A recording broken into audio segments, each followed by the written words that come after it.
கிறிஸ்துவுக்குள் எப்பொழுதும் நம்மை வெற்றி சிறக்க பண்ணி எல்லா இடங்களிலேயும் நம்மை கொண்டு அவரை அறிகிற அறிவின் வாசனையை வெளிப்படுத்துகிற தேவனுடைய நாமத்திலே உங்களை இந்த நாளின் நிகழ்ச்சிக்கு அன்போடு வரவேற்கிறோம். ஒருவேளை நாம் அடைப்பட்ட சூழலில் இருந்தாலும் நாம் வாழ்வில் இருந்து வீசுகிற நற்கந்தமாகிய வாசனை தேவனை மற்றவர்களுக்கு அறிவிக்கக்கூடும். நம்முடைய வாழ்வு எப்பொழுதும் வாசனை வீசுகிறதாக இருக்க தேவன் கிருபை செய்வாராக. இன்றைய மன்னாவுக்குள்ளாக கடந்து செல்வோம்.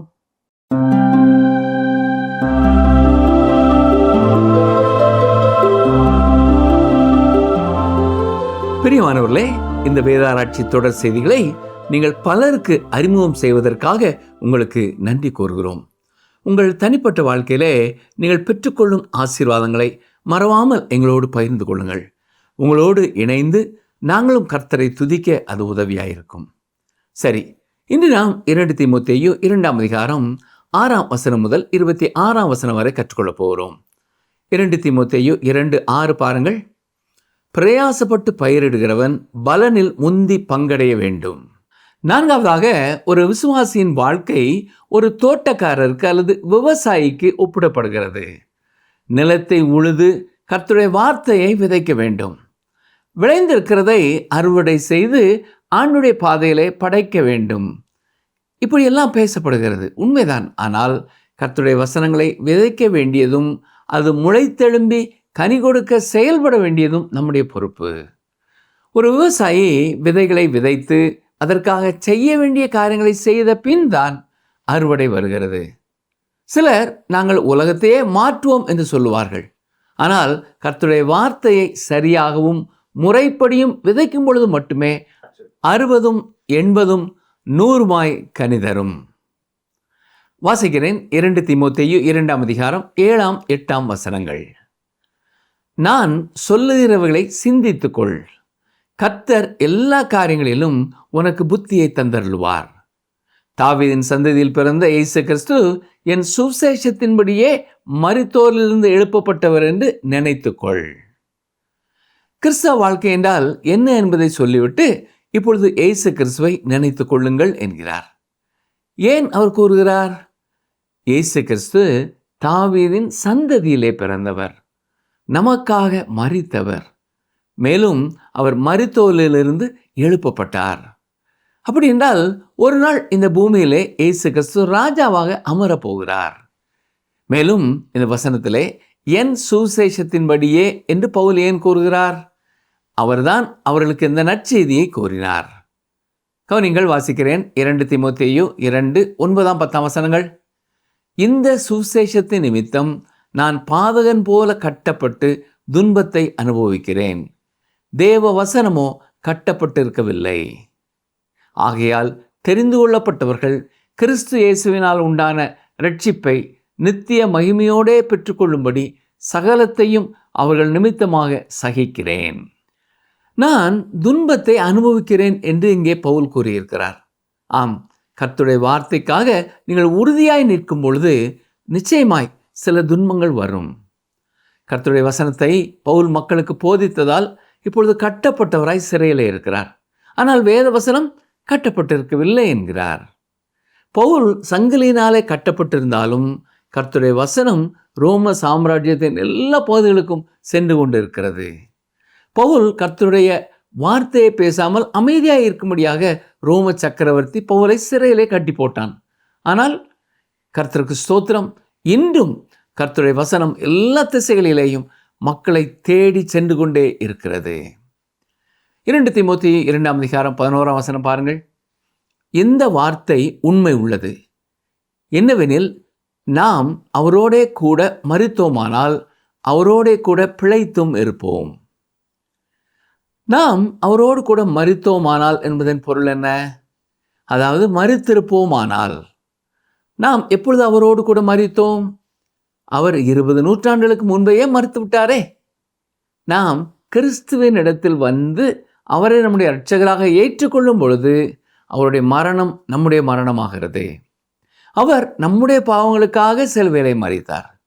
நமக்காக மரித்த இயேசுவோடு நாம் அடையாளப்படுத்தப்படுகிறோம். அவர் தரும் புதிய வாழ்க்கையிலே அவரோடு கூட உயிரோடு எழுப்பப்பட்டு இருக்கிறோம். அப்படி என்றால் ஒவ்வொரு நாளும் அவருடைய பரிசுத்த ஆவியானவரின் வல்லமையினாலே அவரை போன்ற பரிசுத்த வாழ்க்கையை இந்த உலகத்திலே வாழ அவர் நம்மை எதிர்பார்க்கிறார். 2 தீமோத்தேயு 2:12 பாருங்கள். அவரோடே கூட பாடுகளை சகித்தோமானால் அவரோடே கூட ஆளுகையும் செய்வோம். நாம் அவரை மறுதலித்தால் அவரும் நம்மை மறுதலிப்பார். அவரோடு கூட பாடுகளை சகித்தோமானால் அவரோடு கூட ஆளுகையும் செய்வோம் என்பதன் பொருள் என்ன? எல்லா விசுவாசிகளும் அவரோடு ஆளுகை செய்ய போவதில்லை. என்னுடைய விசுவாசம் எது என்றால், யார் யார் கிறிஸ்துவுக்காக இந்த உலகத்திலே பாடுபடுகிறார்களோ அவர்களே அவரோடு ஆளுகையும் செய்வார்கள். ஏனென்றால் கிறிஸ்துவுக்காக பாடுபட்ட எத்தனையோ பரிசுத்தவான்களோடு கூட பாடுகளை அனுபவிக்காத விசுவாசிகள் இணையாய் இருப்பது சரியாய் இருக்க முடியாது. எனவே கர்த்தருக்காக பாடுபட்ட விசுவாசிகள் தான் அந்த வாய்ப்பை பெற்றுக்கொள்வார்கள். பவுலின் காலத்திலேயே பல கிறிஸ்தவர்கள், ஏறத்தாழ 50 லட்சம் கிறிஸ்தவர்கள் கொலை செய்யப்பட்டார்கள். ஏனென்றால் அவர்கள் இயேசுவை மறுதலிக்க மறுத்து விட்டார்கள். இதைத்தான் சரித்திரத்தில் நாம் பார்க்கிறோம். நாம் அவரை மறுதலித்தால் அவரும் நம்மை மறுதலிப்பார் என்பது மிகவும் கடினமான வார்த்தைகள் தான். இது எதை வெளிப்படுத்துகிறது என்றால், விசுவாசம் இல்லாமல் கிரியை செய்வது செத்தது என்பதை வெளிப்படுத்துகிறது. இதைத்தான் யாக்கோபு நிருபத்திலும் 2:17 வாசிக்கிறோம். பவுலும் யாக்கோபும் ஒருவருக்கொருவர் எதிரான காரியங்களை பேசவில்லை. யாக்கோபு விசுவாசத்தின் கிரியைகளை பற்றி பேசிக் கொண்டிருக்கிறார். பவுல் உண்மையான விசுவாசம் கிரியை நடப்பிக்கும் என்று பேசுகிறார். கால்வின் என்பவர் இதை குறித்து சொல்லும் பொழுது, விசுவாசம் மட்டுமே ரட்சிக்கிறது, ஆனால் அப்படி ரட்சிக்கும் விசுவாசம் தனியாக இல்லை என்று சொல்லுகிறார். 2 தீமோத்தேயு 2:13 பார்ப்போம். வாசிக்கிறேன். நாம் உண்மையில்லாதவர்களாய் இருந்தாலும் அவர் உண்மை உள்ளவராய் இருக்கிறார். அவர் தம்மை தாம் மறுதலிக்க மாட்டார். தேவன் தன்னைத்தானே மறுதலிக்க முடியாது. அதுபோல பொய்யான ஒன்றையும் உண்மை என்று அவர் ஏற்றுக்கொள்ளவும் முடியாது. இந்த காரணத்தினாலே தான் இயேசு கிறிஸ்து அவர் காலத்தில் இருந்த சமய தலைவர்களையும் பார்த்து மாயக்காரர்களே என்று சொன்னார். ஏனென்றால் அவர்கள் செய்வது போல காண்பித்தது ஒன்று, ஆனால் அவர்கள் செய்தது மற்றும் ஒன்று. உண்மையில்லாத ஒருவரை இயேசு கிறிஸ்து ஏற்றுக்கொள்வார் என்றால் அவர் தன்னைத்தான் மறுதலிக்கிறவராய் இருக்கிறார். ஏனென்றால் அவர் உண்மை உள்ளவராய் இருக்கிறார். எனவே நாமும் உண்மை உள்ளவர்களாய் இருக்க வேண்டும். தொடர்ந்து கவனியுங்கள். 2 தீமோத்தேயு 2:14 இவைகளை அவர்களுக்கு நினைப்பூட்டி ஒன்றுக்கும் பிரயோஜனமில்லாமல் கேட்கிறவர்களை கவிழ்த்து போடுகிறதற்கு ஏதுவான வாக்குவாதம் செய்யாதபடிக்கு கர்த்தருக்கு முன்பாக அவர்களுக்கு எச்சரித்து புத்தி சொல்லு. இங்கே இவைகளை அவர்களுக்கு நினைப்பூட்டி என்று சொல்லும் பொழுது 11 முதல் 13 வரை சொல்லிய சத்தியங்களை தீமோத்தேயு கண்டுபிடிக்க போகும் மனிதர்களுக்கு ஞாபகப்படுத்த வேண்டும். பின் அவர்களுக்கு போதித்து கற்றுக் கொடுக்க வேண்டிய முக்கியமான ஒரு குறிப்பை இங்கே பவுல் கொடுக்கிறார். அவர்கள் வாக்குவாதம் செய்பவர்களாய் இருக்கக்கூடாது. கர்த்தருடைய ஜனங்கள் முக்கியமான காரியங்களை மட்டும் முக்கியத்துவப்படுத்துகிறவர்களாய் இருக்க வேண்டும். தத்துவங்களை குறித்தோ முக்கியமற்ற காரியங்களை குறித்தோ நாம் வாக்குவாதம் செய்ய தேவையில்லை. இந்நாட்களிலே வளர்ந்து வரும் ஒரு திருச்சபையின் போதகர் ஒரு கடிதம் எழுதி நமது ஊழியங்களை பாராட்டினார். அவர் தனது சபை மக்களுக்கு நமது செய்தி குறிப்புகளை, புத்தகங்களை படிக்கும்படியாக ஊக்கப்படுத்துகிறேன் என்று கூறினார். இவர் வேதத்தின் எல்லா பகுதிகளிலும் நாம் சொல்லும் கருத்துக்களையே சொல்வதில்லை. அவருடைய சில கருத்துக்களையும் நாம் சரியாய் புரிந்து கொள்ள முடியாது. ஆனால் பரலோகம் செல்லும் பொழுது எந்த ஒரு சத்தியத்திற்கும் 3 பக்கங்கள் இருக்கின்றன என்பதை நாம் புரிந்து கொள்வோம். ஒன்று நாம் சொல்லும் காரியங்கள், இரண்டாவது அவர்கள் சொல்லும் காரியங்கள், மூன்றாவதாக சரியான காரியங்கள். தேவனே இந்த வேறுபாடுகளை சரி செய்ய முடியும். அடிப்படை காரியங்களிலே நாம் ஒத்துப்போவதால் முக்கியமற்ற காரியங்களை குறித்து நாம் வாக்குவாதம் செய்து சாட்சியையும் நேரத்தையும் இழக்க வேண்டாம். அதற்கு பதிலாக நேர்மறையான காரியங்களை குறித்து சேர்ந்து செயல்பட்டு கர்த்தருடைய ஊழியத்தின் நிமித்தமாக நல்ல ஐக்கியம் கொண்டு ஒருவரை குறித்து ஒருவர் மகிழ்ச்சியோடு வாழ்வதே சிறந்தது. சரி, 2 தீமோத்தேயு 2:15 பாருங்கள். நீ வெட்கப்படாத ஊழியக்காரனாயும் சத்திய வசனத்தை நிதானமாய் பகுத்து போதிக்கிறவனாயும் உன்னை தேவனுக்கு முன்பாக உத்தமனாக நிறுத்தும்படி ஜாக்கிரதையாயிரு.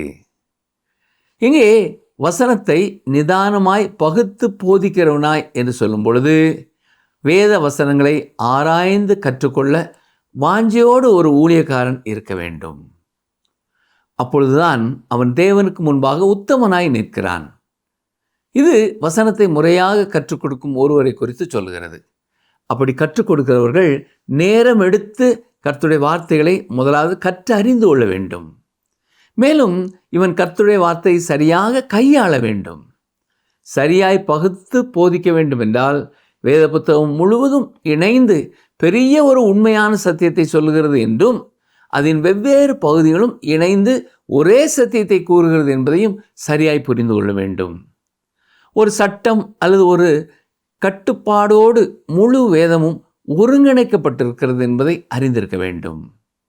வேத புத்தகத்தில் இங்கு ஒரு வசனமும் மற்றும் ஒரு இடத்துல ஒரு வசனமாக எடுத்து மற்ற பகுதிகளை உதாசீனம் செய்யக்கூடாது. இப்படி செய்வது எளிதானது. ஆனால் வேத புத்தகம் அப்படி நாம் பயன்படுத்தக்கூடாது. எனவேதான் நாம் வேதத்தை முறையாக வரிசையாக கற்றுக் கொடுக்கிறோம். வேதத்தை குறித்த அறியாமையினாலே, கர்த்தருடைய வார்த்தையின் முழுமையை அறியாததினாலே, எப்படி அதை பகுத்து கற்றுக்கொள்ள வேண்டும் என்பதை புரிந்து கொள்ளாததாலே வேதத்தை குறித்த தவறான காரியங்களை சிலர் எழுதுகிறார்கள். அப்படி ஒருவர் எழுதிய ஒரு கட்டுரையின் ஒரு பகுதியை வாசிக்கிறேன், கவனியுங்கள். சுருக்கமாக சொன்னால் 3000 ஆண்டுகளுக்கும் மேலாக பலரால் எழுதப்பட்ட பைபிளை விவரிக்க ஒரு வழி, அது 60க்கும் மேற்பட்ட புத்தகங்களின் ஒழுங்கற்ற தொகுப்பு என்று கூறலாம். அவை பெரும்பாலும் சலிப்பூட்டும் காட்டு மிராண்டித்தனமான தெளிவற்ற மற்றும் முரண்பாடுகளால் நிறைந்தவை. அது ஒரு புத்தகத்தின் திரளான உரம். கவிதை மற்றும் பிரச்சாரம், சட்டம் மற்றும் சட்டவாதம், கட்டுக்கதை மற்றும் இருள், வரலாறு மற்றும் வெறி ஆகியவற்றின் குழம்பு என்று எழுதியிருக்கிறார். இவர் வாய் நிறைய பேசியிருக்கிறார். இதன் மூலம் வேதத்தை குறித்த அவருடைய அறியாமையைத்தான் வெளிப்படுத்தியிருக்கிறார். வேதத்தை இவர் சரியாய் பகுத்து படிக்கவில்லை என்பதை வெளிப்படுத்தியிருக்கிறார். வேதத்தை முறையாக பகுத்து போதிப்பது என்றால் என்ன? வேத புத்தகத்திலே பல்வேறு காலகட்டங்களிலே நடைபெற்ற சம்பவங்கள் இருக்கின்றன. தேவன் வெவ்வேறு விதமாக மனிதர்களோடு இடைப்பட்டிருக்கிறார். ஆனால் ரட்சிப்பின் அடிப்படை எல்லா காலகட்டங்களிலேயும் ஒன்றாகவே இருக்கிறது. இயேசு நமக்காக மரித்தார் என்பதை விசுவாசிப்பதன் மூலமாக மட்டுமே மனிதன் ரட்சிக்கப்பட முடியும். ஆனால் தன்னுடைய விசுவாசத்தை மனிதர்கள் வெவ்வேறு விதமாய் வெளிப்படுத்தி இருக்கிறார்கள். உதாரணமாக, ஆபேலும் ஆபிரகாமும் ஆட்டுக்குட்டிகளை ஆண்டவருக்கு பலியாக கொண்டு வந்தார்கள். இன்று நாம் அப்படி ஆட்டுக்குட்டிகளை ஆலயத்திற்கு கொண்டு வருகிறதில்லை. ஏனென்றால் உலகத்தின் பாவத்தை சுமந்து தீர்க்கும் தேவாட்டுக்குட்டி இயேசு கிறிஸ்து ஏற்கனவே பலியாகிவிட்டார். ஆபேலும் ஆபிரகாமும் வரப்போகிற ஆட்டுக்குட்டியை எதிர்பார்த்து காத்திருந்ததினால் அவ்வாறு செய்தார்கள். நாம் இப்பொழுது இயேசுவின் மரணத்தையும் உயிர்த்தெழுதலையும் பின்னோக்கி பார்க்கிறோம். வேதத்தை சரியாக பகுத்து போதிப்பது என்றால் இதுதான். வேதத்தை குறித்து அப்படி தவறாய் எழுதிய மனிதன் சற்று கற்றிருப்பான் என்றால் கூட நலமாயிருக்கும். எந்த ஒரு மனிதனும் எதை குறித்தும் பேசும் முன்னதாக அதை குறித்து சரியாய் அறிந்திருக்க வேண்டும். மேலும் அந்த மனிதன் வேதத்தை குறித்து பேசும் முன் வேத வசனங்களை கவனமாய் படிக்க வேண்டும். ஒவ்வொரு விசுவாசியும் கர்த்தருடைய வசனத்தை ஒழுங்காய் கற்றுக்கொள்ள வேண்டும். போதகர் ஒருவர் தன் அனுபவத்தை கூறும் பொழுது இவ்வாறு கூறியிருக்கிறார். அவர் ஊழியத்திற்காக ஒரு வேதாம கல்லூரியிலே படித்த பொழுது அது ஒரு குறிப்பிட்ட சபையை சார்ந்த வேதாம கல்லூரியாய் இருந்தது. அப்பொழுது அவர் மிகவும் குழப்பமுடையவராய் இருந்திருக்கிறார். அதன் பின் வேதத்தை முறையாக கற்ற சிலர் எழுதிய வேதாம விளக்க உரைகளை முறையாக படித்து தெளிவு கண்டேன் என்று கூறுகிறார். அவர்களுடைய விளக்க உரைகளை கற்ற பின் வேதாகமே எனக்கு புதிய ஒரு புத்தகமாய் தெரிகிறது என்கிறார். வேதம் மிக அருமையாக சரியாக பகுக்கப்பட்டு இருக்கிறது. சரித்திரத்தை பொறுத்த மட்டிலும் கூட அது வரிசையாக வைக்கப்பட்டிருக்கிறது. தேவன் எப்படி காலம் காலமாய் மனுக்குலத்தோடு செயல்பட்டு கொண்டிருக்கிறார் என்பதை தெளிவாக கூறுகிறதாய் இருக்கிறது என்கிறார். மேலும் சட்டங்களை குறித்தும் கிருபையை குறித்தும் சரியான அறிவுக்குள் வந்திருக்கிறேன் என்று சொல்லுகிறார். அப்போஸ்தலனாகிய பவுலும் இளம் ஊழியனான தீமோத்தேயுவை சத்திய வசனத்தை நிதானமாய் பகுத்து போதிக்கிறவனாய் உன்னை தேவனுக்கு முன் உத்தமனாக நிறுத்தும்படி ஜாக்கிரதையாக இரு என்றுதான் சொல்லுகிறார். என்னை கேட்டுக்கொண்டிருக்கிற இளம் ஊழியர்களே, வேதத்தை முறையாக வாசித்து புரிந்து கொள்ள நேரம் எடுத்துக்கொள்ளுங்கள். 2 தீமோத்தேயு 2ஆம் அதிகாரம் 16ஆம் வசனத்தை பாருங்கள். சீர்கேடான வீண் பேச்சுகளுக்கு விலகியிரு, அவைகளால் அவர்கள் அதிக அவபக்தி உள்ளவர்கள் ஆவார்கள். இது கள்ள போதகர்களை குறித்த ஒரு எச்சரிப்பை கொடுக்கிறது. இளம் சபை ஊழியர்கள் மற்றும் போதகர்கள் திருச்சபைக்கு சிறப்பு நாட்களுக்காக அழைக்கும் ஊழியர்களை குறித்து கவனமாயிருக்க வேண்டும். வேத வசனங்களை சரியாய் கற்றுக்கொள்ளாமல் தவறான போதனை செய்பவர்களை குறித்து கவனமுள்ளவர்களாக இருக்க வேண்டும். வேத வசனத்தின் அடிப்படை இல்லாமல் ஆகாயத்தில் சிலம்பம் பண்ணும் ஊழியர்களை உங்கள் சபையிலே அனுமதிக்க வேண்டாம். 2 தீமோத்தேயு 2ஆம் அதிகாரம் 17ஆம் வசனம் பாருங்கள். அவருடைய வார்த்தை அரிபிளவை போல படரும். இமனேயும் பிலேத்தும் அப்படிப்பட்டவர்கள். இங்கே சொல்லப்பட்டுள்ள இருவரை குறித்தும் மேலும் நாம் அறிந்து கொள்ள முடியவில்லை. ஆனால் இவர்கள் சத்தியத்தை விட்டு விலகி போனவர்கள் என்பது மட்டும் நமக்கு தெரிய வருகிறது. வசனம் 18 பாருங்கள். அவர்கள் சத்தியத்தை விட்டு விலகி உயிர்த்தெழுதல் நடந்தாயிற்று என்று சொல்லி சிலருடைய விசுவாசத்தை கவிழ்த்து போடுகிறார்கள். அந்த கள்ள போதகர்கள் உயிர்த்தெழுதல் நடந்து விட்டது என்று கூறி விசுவாசிகளை கலங்க பண்ணினார்கள். இவருடைய தவறான போதனையினால் எத்தனை பேர் விசுவாசத்தை விட்டு வழி விலகி போனார்களோ நமக்கு தெரியவில்லை. பாருங்கள் 2 தீமோத்தேயு 2:19. ஆகிலும் தேவனுடைய உறுதியான அஸ்திபாரம் நிலைத்திருக்கிறது. கர்த்தர் தம்முடையவர்களை அறிவார் என்பதும், கிறிஸ்துவின் நாமத்தை சொல்கிற எவனும் அநியாயத்தை விட்டு விலக கடவன் என்பதும் அதற்கு முத்திரையாயிருக்கிறது. முத்திரை என்பது அங்கீகாரம் மற்றும் உரிமையின் அடையாளமாயிருக்கிறது. கர்த்தர் தம்முடையவர்களை அறிவார். எப்படி? பழைய ஏற்பாட்டிலே இஸ்ரவேலர்கள் கர்த்தருடைய வார்த்தையை தங்கள் வாழ்க்கையிலே கை கொள்ளும்படி கட்டளையிட்டார். மேலும் உபாகமம் 6ஆம் அதிகாரம் 8-9 வசனங்களை பாருங்கள். அவைகளை உன் கையின் மேல் அடையாளமாக கட்டிக்கொள்வாயாக, அவைகள் உன் கண்களுக்கு நடுவே ஞாபக குறியாய் இருக்க கடவுது, அவைகளை உன் வீட்டு நிலைகளிலும் உன் வாசல்களிலும் எழுதுவாயாக. மற்றவர்கள் காணத்தக்கதாக கர்த்தருடைய வசனத்தை அவர்கள் வீட்டை அறிவிப்பு பலகையாக கொண்டு எழுத வேண்டும் என்றும் கூறினார். இக்காலத்திலே ஒரு விசுவாசி கர்த்தருடைய பிள்ளை என்பதை எப்படி வெளியே தெரியும்படியாய் வாழ்வது? கிறிஸ்துவின் நாமத்தை சொல்லுகிற எவனும் அநியாயத்தை விட்டு விலக வேண்டும், சுயத்திற்கு சாக வேண்டும், அனுதினமும் சிலுவையை எடுத்துக்கொண்டு இடுக்கமான வழியிலே நடக்க தயாராக இருக்க வேண்டும். ஏழைக்கு இறங்குகிறவர்களாக அவன் காணப்பட வேண்டும். சுவாப அன்பில் நம்மிலே நிரம்பி இருக்க வேண்டும். இதன் மூலமாகவே யார் கர்த்தருக்கு சொந்தமானவர்கள் என்பதை மக்கள் அறிந்து கொள்வார்கள். இதுதான் அந்த வேறுபாட்டை உண்டாக்குகிறது. அநியாயத்தை விட்டு விலகி கிறிஸ்துவுக்கு சொந்தமானவர்களாக இருப்பார்கள். நீங்கள் கர்த்தருடைய பிள்ளையாய் இருப்பீர்கள் என்றால் நீங்கள் பாவத்தில் வாழக்கூடாது. துரதிர்ஷ்டவசமாக விசுவாசத்தையும் அடிப்படை சத்தியங்களையும் அறிக்கை செய்யும் சிலர் மற்றொரு பெண்ணோடு தவறான உறவிலோ அல்லது வேறு எந்த ஒரு காரியத்திலோ உண்மை இல்லாமல் இருக்கிறார்கள் என்பது நிரூபிக்கப்படுகிறது. கர்த்தர் தம்முடையவர்களை அறிவார். ஏனென்றால் அவரால் அவர்கள் இருதயத்தை சோதித்து அறிய முடியும். ஆனால் உலகம் ஒரு தனி மனிதனின் வெளி வாழ்க்கையை தான் பார்க்க முடியும். இன்று சிறப்பான அறிவிப்பு பலகைகள் மூலம் உலகம் பாவத்தையும் வசீகரமாக காட்டுகிறது. இவைகளின் மத்தியிலே நம்முடைய வாழ்க்கை ஆண்டவராய் இயேசு கிறிஸ்துவை அறிவிக்கும் அறிவிப்பு பலகையாய் இருக்கிறதா? தொடர்ந்து பவுல் பாத்திரங்களை குறித்த ஒரு சத்தியத்தை விளக்குகிறார். கவனிங்கள், வாசிக்கிறேன். 2 தீமோத்தேயு 2ஆம் அதிகாரம் 20-21 வசனங்கள். ஒரு பெரிய வீட்டிலே பொன்னும் வெள்ளியுமான பாத்திரங்களும் அல்லாமல் மரமும் மண்ணுமான பாத்திரங்களும் உண்டு. அவைகளில் சில கனத்திற்கும் சில கனவீனத்திற்குமானவைகள்.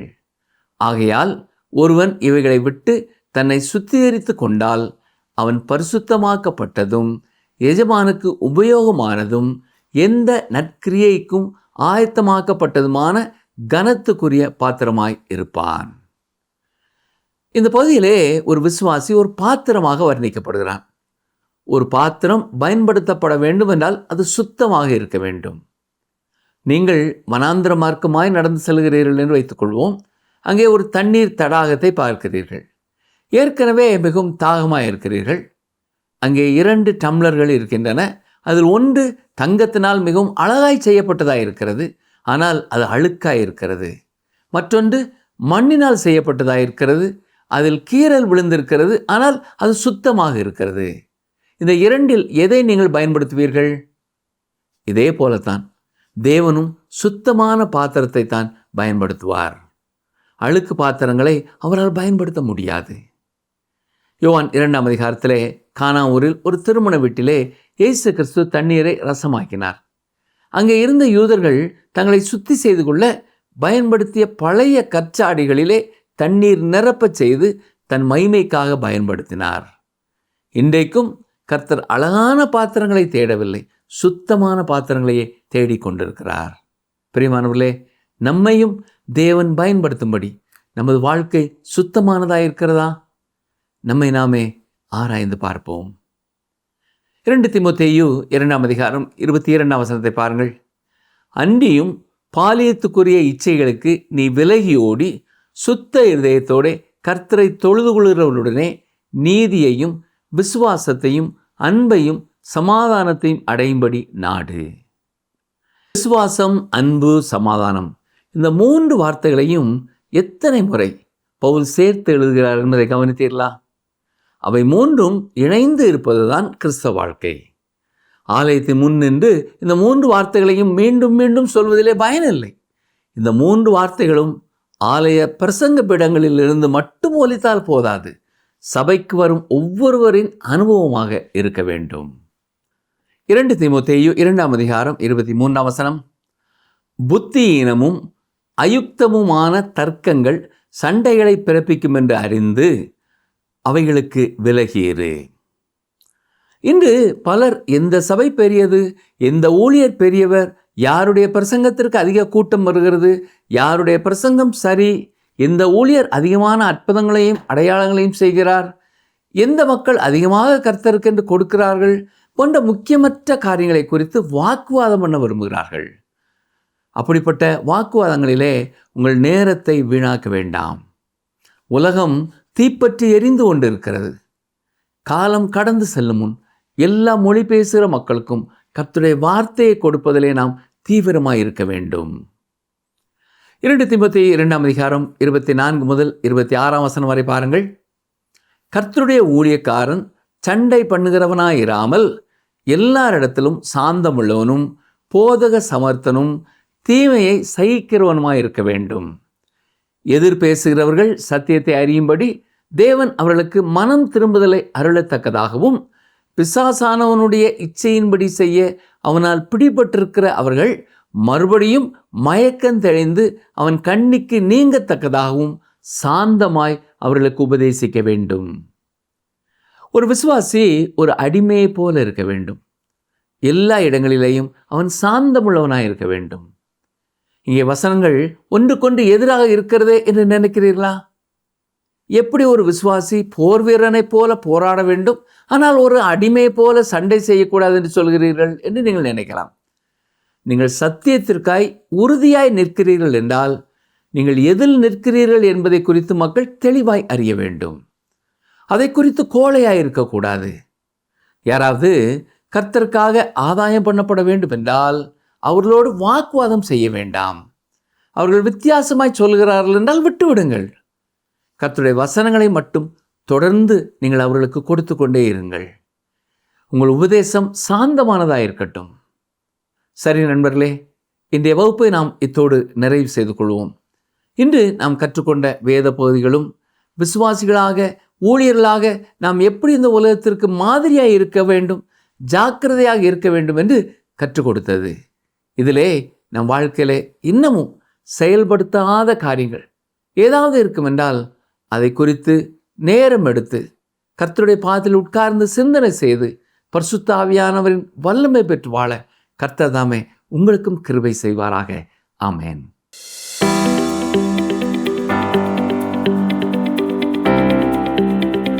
ஒருவன் எப்போது எந்த நற்கிரியைக்கும் ஆயத்தமாக்கப்பட்டதான கனத்துக்குரிய பாத்திரமாக மாறுகிறான்? ஒருவன் எப்போது எந்த நற்கிரியைக்கும் ஆயத்தமாக்கப்பட்டதான கனத்துக்குரிய பாத்திரமாக மாறுகிறான்? ஆப்ஷன் ஏ, அன்பினால் நிறைந்திருக்கும் போது. ஆப்ஷன் பி, ஒரு நல்ல விசுவாசியாக இருக்கும் போது. ஆப்ஷன் சி, தன்னை சுத்திகரித்துக் கொள்ளும் போது. இன்றைய கேள்விக்கான சரியான பதிலை 9962032803 என்ற எண்ணிற்கு வாட்ஸ்அப் மூலம் அனுப்புங்கள்.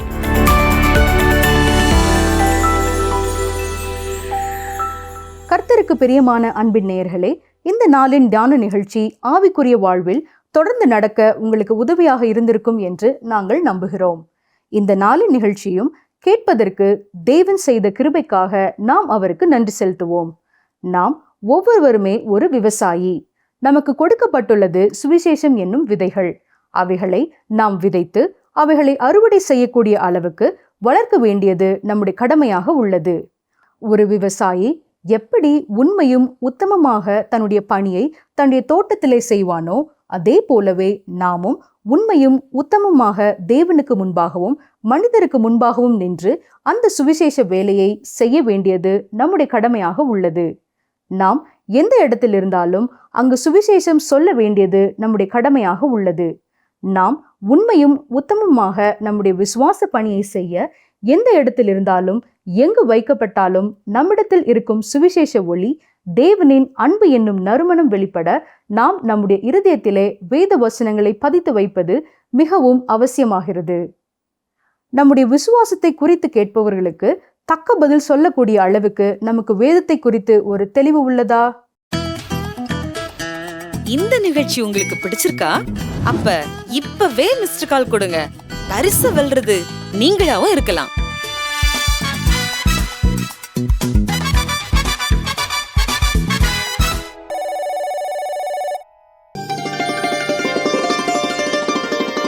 உன் மீட்பெரும் தாயின் கற்பத்தில் உன்னை உருவாக்கினவருமான கர்த்தர் சொல்லுகிறதாவது, நானே எல்லாவற்றையும் செய்கிற கர்த்தர். ஏசாயா 44:24.